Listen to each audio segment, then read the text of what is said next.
NBA is utterly crazy. About the most recent comedy show starring none other than Angel Reese, who recently declared that she would depose living legend Caitlin Clark, as if someone who has been crying over sideline drama and making up injuries, not to mention her whiny rants about less than ideal salaries, would dethrone Clark. Angel's is now officially delusional. Reese is a wonderful player, but she does not compare to what and who Caitlin Clark is when she's on the basketball floor. Simple and uncomplicated. Her belief that she can surpass Clark, the player who is creating history every season, is absurd.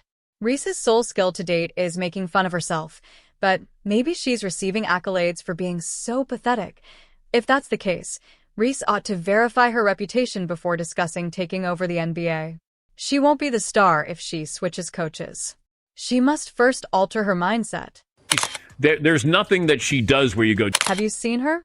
Angel Reese seems to believe that she will become the next big thing in women's basketball by training with LeBron James's trainer, David Alexander.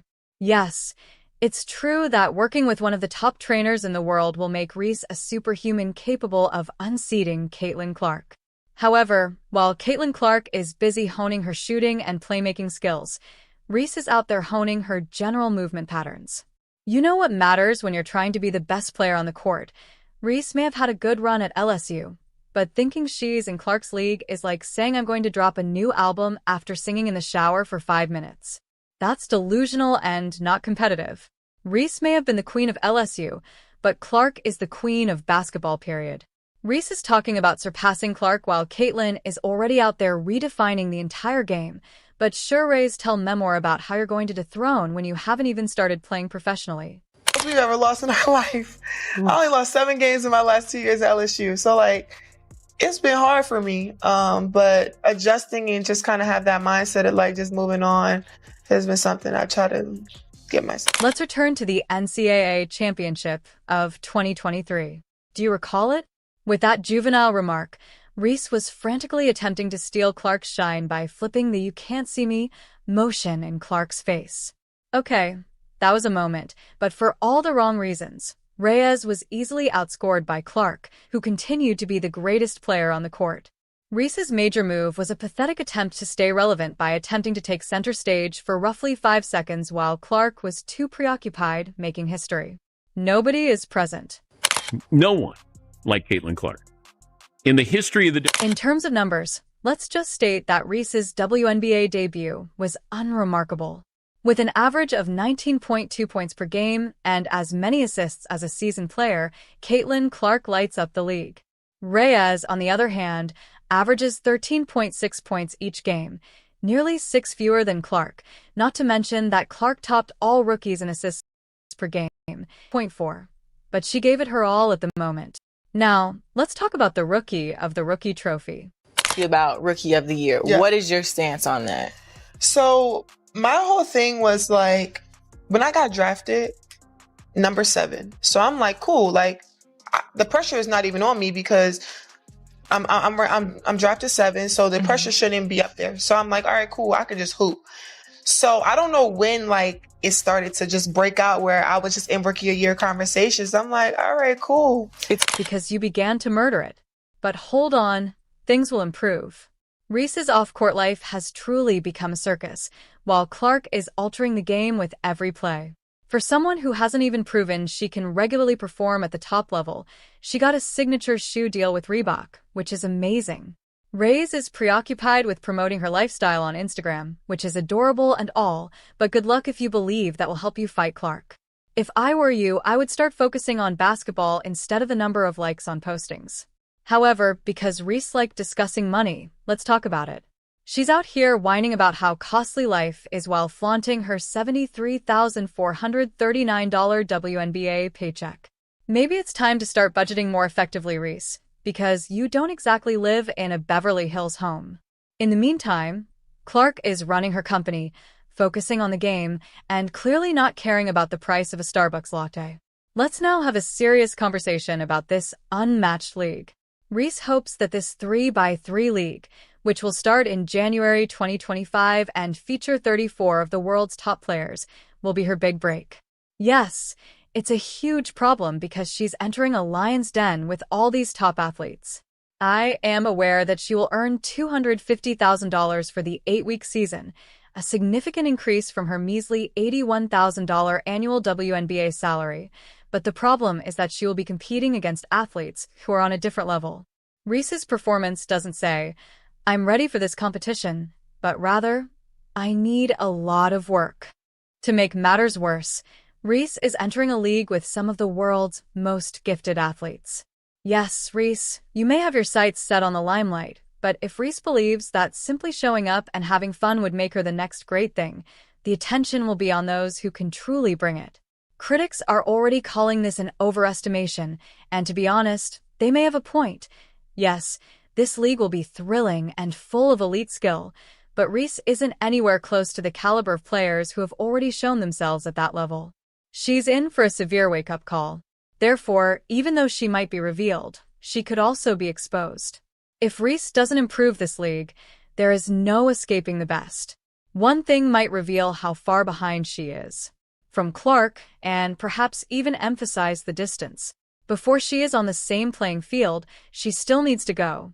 Just the fans, her fans, the Iowa fans, now the Indiana fans that are like, they ride for her. And I respect that respectfully, but sometimes it's very disrespectful. I think there's a lot of... This is a reality check.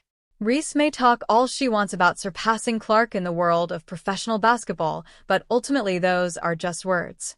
Speak is ineffective and inexpensive. You must now possess the abilities to support your desire to take on the greatest. Reese's lips is exerting more effort than her game.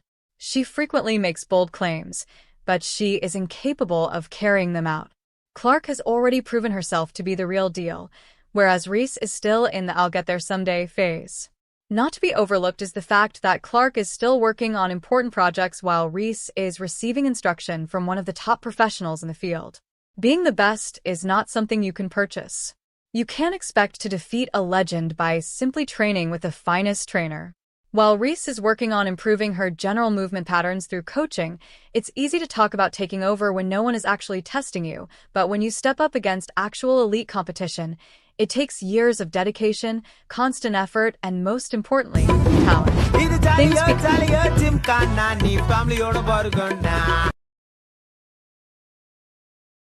Eva Tennis, home of the biggest serves and even bigger stories in the world of tennis. Today, we're not just talking about a match or a tournament, we're witnessing a seismic shift in the history of professional sport. This is a partnership so massive, so unexpected, and so deeply personal that it has sent shockwaves from the gilded boardrooms of LVMH in the heart of Paris all the way to the sun-baked hard courts of Manila. So grab your popcorn, turn off your notifications and settle in, because the Philippine tennis queen has just received one of the most extraordinary forms of backing the sport has ever seen.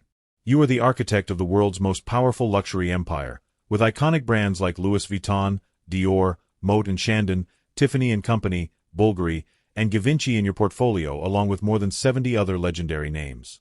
Your sportswear brand has just signed Filipino tennis sensation Alexandra Eala to a massive 3-year deal. You've helped fund the Paris Olympics, backed Formula One, and even dressed Lion Marchand in Louis Vuitton gold. Every decision you make is calculated, precise, and historic. And then one day, your assistant places a handwritten letter on your desk from a 20-year-old girl in the Philippines. And in that moment, something shifts deep inside the wolf in Kashmir himself. Bernard Arnault, the most powerful man in the global luxury universe, is no longer just watching Alexandra Eala, he is all in on her. That is the story we are telling today, and it is every bit as cinematic as it sounds. Let's set the scene properly, because context is everything. The year is 2026, and the WTA Tour is in the middle of one of its most competitive and unpredictable seasons in recent memory. World number 1 Aryna Sabalenka is a relentless force, having just defended her title at the Miami Open in a ferocious final against Coco Gauff, while Iga Swiatek, once seemingly untouchable, has slipped to world number 4. And right in the middle of this chaos, a 20-year-old Filipino with a forehand that can rearrange the furniture has been quietly and relentlessly climbing the mountain. Her name is Alexandra Eala, and this year she has been nothing short of a revelation. The numbers tell a story no screenwriter could invent. Heading into the 2026 Miami Open, Eala reached a career-high ranking of world number 29, making her the highest-ranked Filipino player in the history of the WTA Tour. Let that sink in, not just of her generation, not just of the modern era, but ever. And she didn't arrive here by accident or luck. She earned it by defeating top players tournament after tournament, rising from outside the top 100 just over a year ago into a position that now demands the world's attention. From that point on, she was no longer just a rising prospect, she was being spoken about in the same breath as Grand Slam champions. Alex Eala's 2026 season began to read like a highlight reel no one could stop watching. She opened the year with a stunning run at the Auckland Open, reaching the semifinals in both singles and doubles, then pushed deep into the Abu Dhabi Open before storming into the quarterfinals of the Dubai Championships. In Dubai, she delivered a statement performance by dismantling Jasmine Paolini, then a top 10 player 6-1, 7-6, showcasing a level of controlled aggression that forced the entire tennis world to take notice. At Indian Wells, she survived a grueling 3-set battle against Diana Yastremska, continuing her growing reputation for pushing elite opponents to their limits. And then came the drama of the Miami Open, a tournament that proved, depending on your perspective, either a triumph of resilience or a brutal reminder of how unforgiving professional tennis can be. Seeded 31st and carrying the weight of an entire nation's expectations, Eala entered the draw after a first-round bye and immediately faced a gauntlet. She outlasted Laura Siegemund in a staggering 3-hour and 20-minute battle, the longest match of her career to date. 3 hours and 20 minutes, that's not just tennis, that's war. She followed it up with a composed third-round victory over Magda Linette, winning 6-3, 7-6 to book her place in the round of 16, surviving the Shark Tank and reaching the second week of a WTA 1000 event at the very stage of her breakthrough a year earlier. But then she ran into Karolina Muchova. The Czech assassin, fresh off her title run at the Qatar Open, needed just 60 minutes to dismantle Alex Eala 6-0, 6-2, one of those scorelines that tells a brutally simple story. It marked Eala's 12th consecutive loss against Czech opponents, a statistic her coaching team, led by Joan Bosch, will no doubt have circled in red heading into the clay season. For many players her age, that kind of defeat on one of the biggest stages would be enough to shatter momentum. The rankings certainly didn't show mercy. From a career-high number 29, Eala dropped 16 places to number 45 inches the March 30th rankings, and then slipped again to number 46 by April 6, losing 270 points, the harsh mathematical cost of not replicating a semi-final run that once made her a household name across Southeast Asia. But here's what her rivals are starting to understand, and what Bernard Arnault seemed to recognize long before anyone else. Alex Eala does not break. She bends, recalibrates, learns, and then comes back stronger. She comes back harder. After her Miami exit, when a WD interviewer asked Alex Eala how she prepares for players who are physically bigger and stronger, her answer stopped people in their tracks. She said quietly, with the calm certainty of someone who has done the work, "You could argue that everything I do is to prepare myself for those players. I'm still getting stronger, still becoming more powerful, but I believe I have other strengths too. Not just power, different layers to my game." And there it is. That one sentence explains why the tennis world is so captivated by her. She is not a one-trick phenomenon. She is an unfolding masterpiece. And Bernard Arnault knows a masterpiece when he sees one. Because this is where the story takes an extraordinary turn. In the aftermath of Miami, Eala did something almost radical in the age of instant messages and viral posts. She picked up a pen and wrote a handwritten letter. Old school, deliberate, and deeply personal. According to sources, she addressed it to Arnault, thanking him for his long-standing appreciation of sport and sharing her vision not just for her own career, but for Philippine 18 tennis, Asian tennis, and the future of the women's game globally. It wasn't a pitch, it wasn't a calculated sponsorship request, it was a genuine expression of gratitude, purpose, and ambition from a young athlete who plays for something far bigger than herself. She plays tennis the same way she lives her life, with complete conviction. That handwritten letter made its way to Paris and landed on the desk of Bernard Arnault. And then something happened that almost never happens to the man known as the Wolf in Kashmir. He was moved. Genuinely and visibly. Insiders at LVMH describe Arnault as a figure of cold precision, a strategist for whom sentiment is usually a distraction, a man who once told the Harvard Business Review that mastering the paradox of star brands is both rare and incredibly difficult. He built his empire on the belief that true luxury is not about accessibility, but aspiration. And yet, when he read Alex Eala's handwritten words, something clicked, something no spreadsheet or market analysis could have predicted. Her resilience, he reportedly said, didn't just move scoreboards, it moved hearts. And in a world where his brands thrive on emotion, on making people feel that owning a piece of luxury is owning a piece of something timeless, he recognized in Eala the very essence of what he had spent decades building. He saw the rare spark, the kind that cannot be taught, manufactured, or replicated, a global legacy in the making, wrapped in the blue, red, and white of the Philippine flag. And so he made a decision that the entire tennis world is still trying to process. Bernard Arnault, the architect of the most powerful luxury empire in history, would personally back every aspect of Alex Eala's journey. What makes this even more extraordinary is that this backing isn't coming through a brand activation or a marketing campaign, it's personal. Bernard Arnault is not placing a logo on Alex Eala's sleeve or signing her for a perfume shoot. This is the full, unrestricted financial force of one of the world's most powerful figures, clearing every obstacle from the path of a 20-year-old from Manila so she can focus on what she was born to do. According to insiders,